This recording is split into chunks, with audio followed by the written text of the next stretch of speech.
This channel does not promote any violent, harmful, or illegal activities. All content provided by this channel is meant for an educational purpose only. আশঙ্কায় সত্যি কার্যত গোটা পুজোই কাটলো বৃষ্টিতে। বিসর্জনের বোলের সঙ্গেও তুমুল বৃষ্টি শুরু হয়ে গেছে রাজ্যের বিভিন্ন প্রান্তে। দশমীতে ভিজল কলকাতা, হাওড়া, হুগলি, ২ পরগনা, পূর্ব মেদিনীপুর। উত্তরবঙ্গের জন্য একই কথা বলছে আবহাওয়া দপ্তর। ছাতা মাথায় এই মুহূর্তে বাঙালির প্রাণের উৎসবের একেবারে শেষ মুহূর্ত, সেই ছবি আপনাদেরকে আমরা দেখাচ্ছি, একাধিক উইন্ডোর মাধ্যমে দেখাচ্ছি। শোভাবাজার রাজবাড়ি, যেখানে ইতিমধ্যেই বিসর্জনের যে প্রক্রিয়া, সেই প্রক্রিয়া শুরু হয়ে গিয়েছে এবং নির্ঘণ্ট মতে তারা ঠিক 2:10 মধ্যে বিসর্জন প্রতিমা নিয়ে যাবেন কাঁধে করে এবং তারপর বিসর্জন হবে। শোভাবাজার রাজবাড়ির ছবি। বাগবাজারে ছাতা মাথায়ও মহিলারা আসছেন, তারা সিঁদুর খেলবেন এবং একই সঙ্গে বাবুঘাটেও নিরঞ্জন চলছে। তার সঙ্গে সঙ্গে তাকের ছবিও আপনাদেরকে দেখাচ্ছি। এই মুহূর্তে সরাসরি চলে যাব বাবুঘাটে। সৌভিক সেখানে রয়েছেন। সৌভিক, এখন বাবুঘাটে কি চলছে? বৃষ্টি কি পড়ছে? দেখো, যে পরিমাণ বৃষ্টি কিছুক্ষণ আগেও পর্যন্ত হচ্ছিল, এখন বৃষ্টির পরিমাণ খানিকটা হলেও কম। তবে বৃষ্টি কিন্তু ঝিরঝির করে পড়ছে এবং এই বাজে কদমতলা ঘাটে যে বিসর্জনের প্রক্রিয়া, সেটা কিন্তু শুরু হয়ে গিয়েছে। আজ বিজয়া দশমী এবং এই বিষাদের সুরের মধ্যেও হাসি মুখে মানুষজন মাকে বিসর্জন দিচ্ছে। তুমি দেখতে পাচ্ছ যে বিভিন্ন যেসব পুজো কমিটিগুলো রয়েছে, বাড়ির পুজো রয়েছে, তারা কিন্তু ঠাকুর নিয়ে আসছে এবং বিসর্জনের প্রক্রিয়া শুরু হয়ে গেছে। কলকাতা পুলিশের তরফ থেকে কিন্তু একটি বিশেষ ব্যবস্থা করা হয়েছে। যারা এই ঠাকুর নিয়ে আসছে তাদের কিন্তু 2 থেকে 3 জনের মেম্বার তারা গঙ্গার ঘাট পর্যন্ত যেতে পারছে। পাশাপাশি পুলিশের যে বিশেষ টিম রয়েছে তারাই কিন্তু ঠাকুর নিয়ে যাচ্ছে গঙ্গাবক্ষে। এবং যেহেতু জোয়ার রয়েছে এবং বৃষ্টির অনেকটাই বেশি হচ্ছে, তার জন্য সবাইকে কিন্তু অ্যানাউন্স করে দূরে থাকবার কথা বলা হচ্ছে।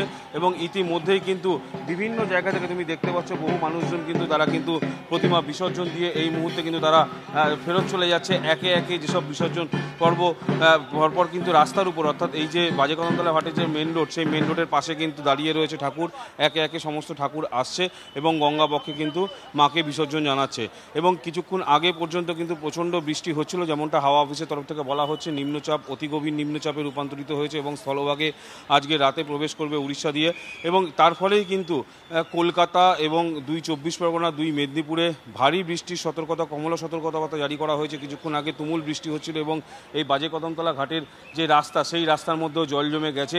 তবে যেহেতু বিজয়া দশমী, মানুষ কিন্তু এই বৃষ্টিকে উপেক্ষা করে আনন্দ সহকারে মাকে বিসর্জন জানাচ্ছে এবং তারা জানাচ্ছেন যে বিসর্জনে কোনো রকম অসুবিধা হচ্ছে না, যদিও বৃষ্টি হচ্ছে, খানিকটা হলেও বাধা সৃষ্টি হচ্ছে। একেবারে তাই আমরা এই মুহূর্তে দর্শকদের দেখাচ্ছি যে বৃষ্টি মাথায় করেও প্রতিমা নিরঞ্জনের কাজ চলছে বাজা কদমতলা ঘাট, অর্থাৎ বাবুঘাট থেকে সরাসরি সেই ছবি আপনাদের দেখাচ্ছি। পাশাপাশি এই মুহূর্তে দেখুন আরবানাতে, সেখানেও শুভশ্রী তিনি বরণ করছেন দেবীকে বরণ এবং তারপর বিদায়ের পালা। সুচরিতা সেখানে রয়েছেন আরবানাতে, সরাসরি চলে যাব সুচরিতা।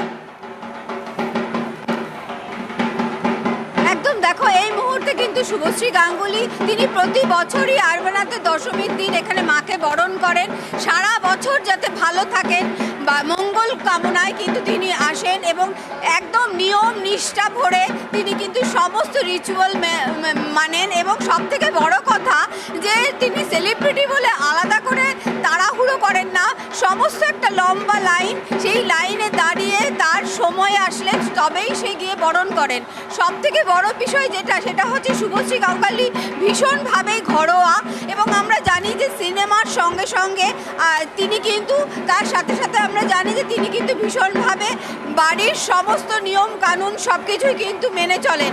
এই মুহূর্তে সেই কাজই চলছে, অর্থাৎ তিনি কিন্তু সমস্ত নিয়ম মেনে তিনি মায়ের বরণ করছেন। আমরা একটু দেখানোর চেষ্টা করব, কারণ মায়ের বরণ সেরে এবার তিনি লক্ষ্মী, সরস্বতী তাদের সকলের বরণের দিকে এগিয়ে গেছেন। এবং সত্যি সত্যি যেটা হয়, কোনো তারকা যখন তার ব্যক্তিগত জীবনেও তিনি যখন আরাধনায় আছেন, সেখানেও কিন্তু আমরা দেখতে পাই যে একটা হুটোহুটি শুরু হয়ে যায় এবং প্রত্যেকেই কিন্তু চায় যে শুভশ্রীর এই বিশেষ সময়টাকে যাতে ভালো করে ক্যামেরা বন্দি করতে পারে। এবং এই মুহূর্তে নিশ্চয়ই দর্শকরা দেখতে পাচ্ছে যে শুভশ্রী গঙ্গোপাধ্যায় তিনি এই মুহূর্তে মা সরস্বতীর কাছে বরণ করছেন এবং মায়ের কাছে সারা বছর ভালো থাকার জন্য জন্য তিনি কিন্তু কামনা করছেন। এবং পাশেই কিন্তু আমরা দেখতে পাচ্ছি রাজ চক্রবর্তীকে, তিনি শুভশ্রীর সঙ্গে এসেছেন এবং যে মাকে বরণ করছেন তার পাশে থেকে তার সঙ্গে তার সঙ্গে সঙ্গে থাকছেন। কারণ পরিবারের যে মঙ্গল কামনা সেটা যেমন স্ত্রী করেন এবং তার সাথে সাথে কিন্তু স্বামীরাও থাকেন, এবং শুভশ্রীর পাশে আমরা সবসময় দেখেছি রাজ চক্রবর্তীকে থাকতে। এই মুহূর্তে আমরা দেখতে পাচ্ছি মা সরস্বতীকে বরণ করছেন। মঞ্জিরা। সুচরিতা, আপাতত তোমাকে ধন্যবাদ। আলবানা থেকে সরাসরি ছবি আপনাদেরকে আমরা দেখাচ্ছিলাম এবং এই মুহূর্তে আবারও চলুন বাগবাজারে নিয়ে যাব, কারণ সেখানে আপনাদেরকে ছবি দেখাচ্ছিলাম যে বৃষ্টি পড়ছে, ছাতা মাথায়ও মহিলারা আসছেন। সিঁদুর খেলা বাগবাজারে, যেটা অত্যন্তভাবে কি বলবো দেখা যায়, প্রত্যেক বছর দেখা যায়, সকলের অত্যন্ত প্রিয় একটা ছবি। বাগবাজারে বহু মহিলারা আসেন, সেখানে শুধু সকাল থেকেই সিঁদুর খেলা শুরু হয়ে যায়। মধুকল্পিতা সেখানে রয়েছে। মধুকল্পিতা,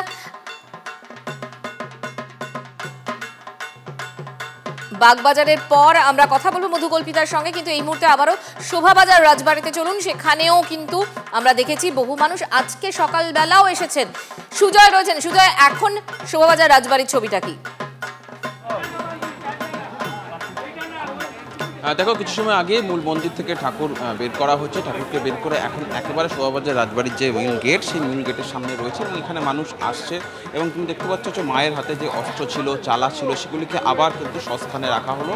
তার কারণ দুপুর 2:10 যে সময়টা মূলত অমৃত যোগ বলা হচ্ছে, ঠিক দুপুর 2:10 মাকে এখান থেকে বের করা হবে এবং গোটা রাস্তা পথ কাঁধে করে নিয়ে যাওয়া হবে এবং বেরোনোর মুহূর্তে, বের করার মুহূর্তে নীলকণ্ঠ পাখি উড়ানো হবে, কারণ কৈলাসে বার্তা যাবে। তার পরবর্তীতে যখন মাঝগঙ্গায় জোড়া নৌকাতে করে বিসর্জন হবে, সেখানেও কিন্তু একটা নীলকণ্ঠ পাখি ওড়ানো হবে। এবং তুমি জানো, শোভাবাজার রাজবাড়ি কিন্তু এই রাজবাড়ির এই রীতিনীতি দেখা মানুষ কিন্তু দেখতে বহু মানুষ আসেন এবং এখনও যখন শেষ মুহূর্তে প্রক্রিয়া চলছে তখনও বহু মানুষ ভিড় জমিয়েছেন। এই বৃষ্টিকে উপেক্ষা করেই মানুষ ভিড় জমিয়েছেন। তার কারণ মায়ের এই অপরূপ মূর্তি এবং এখানকার যে রীতিরেওয়াজ, এখানকার রীতিরেওয়াজ কিন্তু আর 5টা পুজোর থেকে অনেকটাই আলাদা হয়। তাই সেই রীতিরেওয়াজগুলো দেখতেও মানুষ আসছেন এবং এখানে সিঁদুর খেলা হয় না, সিঁদুর দান করা হয়। সিঁদুর দান প্রক্রিয়া সম্পন্ন হয়ে গেছে, অর্থাৎ সমস্ত যে প্রক্রিয়া ঠাকুর প্রতিমা নিয়ে যাওয়ার আগের পর্যন্ত সমস্ত প্রক্রিয়া সম্পন্ন হয়ে গেছে। এবং এই মুহূর্তে আমি দেখতে পাচ্ছ সে অস্ত্র দেওয়া হচ্ছে, মাকে আবার আগের জায়গায় ফিরিয়ে আনা হচ্ছে।